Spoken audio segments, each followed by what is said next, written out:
Hey there, you're listening to The Mighty Mommy with some quick and dirty tips for practical parenting. Today's topic, sleep, baby, sleep. Tips for working through sleep issues. There have been hundreds of books written to help parents find ways to make their babies sleep. There's so many different methods to choose from. How does a parent know where to begin? Well, if your baby already sleeps well, I suppose you don't need to know. But I rarely hear other moms say, "Oh, my kid just loves being put in his crib. He goes right to sleep every time." More often, it's the bleary-eyed mom who hasn't slept in days who says, "He just won't sleep. He never sleeps."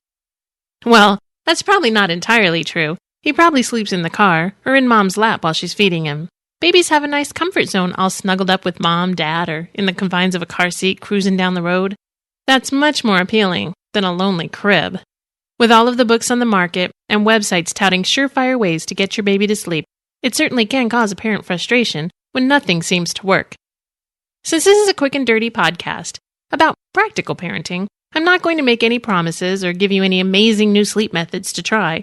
Instead, I'm going to share with you some tips which are simply practical. I'm sure that there will be more sleep topics to discuss in the future, but for this episode, let's stick with the basics. My first child would not ever go to sleep on her own, but I was much luckier the second time around. Yes, I did say luckier. I have talked to so many parents, and I've reached the conclusion that some children sleep and some don't. You can't determine the personality of your child. I tried so many different sleep methods with my first child, and the only thing that ever worked was to hold her and put her to bed once she was asleep. She is now 3 years old and goes to sleep on her own every night. My second child has been going to sleep on his own since he was an infant. I never really had to try anything special with him. It was like a miracle to me. My first tip is to relax. I know that you want to get your baby to sleep. Some people believe that you should never put your baby down awake and let them soothe themselves to sleep. Other people believe just the opposite. If you don't let your child work it out on their own, they'll never sleep properly. As a parent of both types of children, my opinion is that the most important thing you can do is use whatever method works best for you and your child. If your child is content to go into the crib awake and puts himself to sleep, great! If he cries and you cannot tolerate it, and you enjoy the extra snuggle time, then hold your baby to sleep and lie him down gently once he's dozing.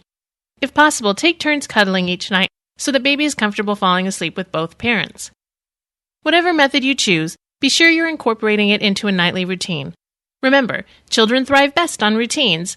Whether it's bath, story time, lullabies, and bedtime, or whatever routine you choose, setting up the scene for bedtime will give your child the nightly heads up that bedtime is coming.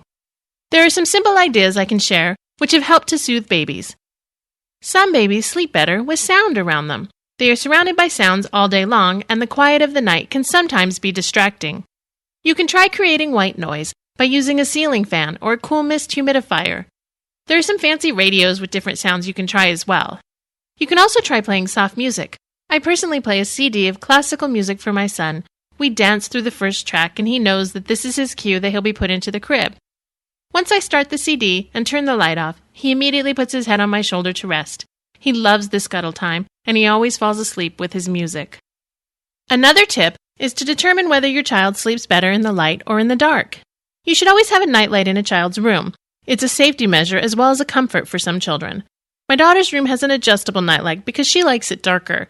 My son sleeps better with more light, so we have a dim lamp for him. Trying different levels of light may help you figure out what level works best for your child. You'll also want to pay attention to how your child likes to be covered.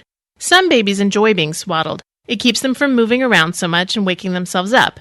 Some children prefer to be free from any confines. If your child is always kicking off the covers or wiggling out of their swaddle, let them be free.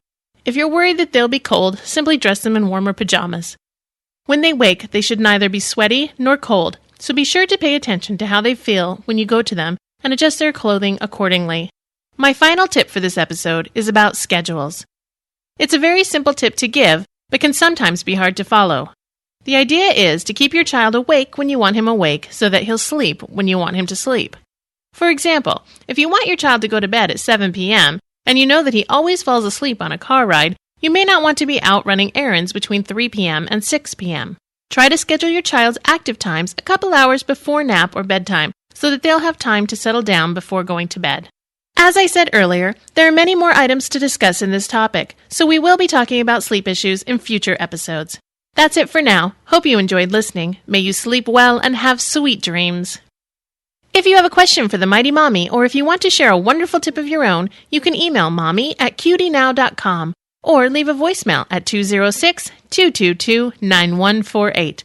The Mighty Mommy's Quick and Dirty Tips for Practical Parenting is part of the Cutie Now Network, so be sure to check out our other great shows like The Traveling Avatar, Legal Lad, and Grammar Girl at www.cutienow.com.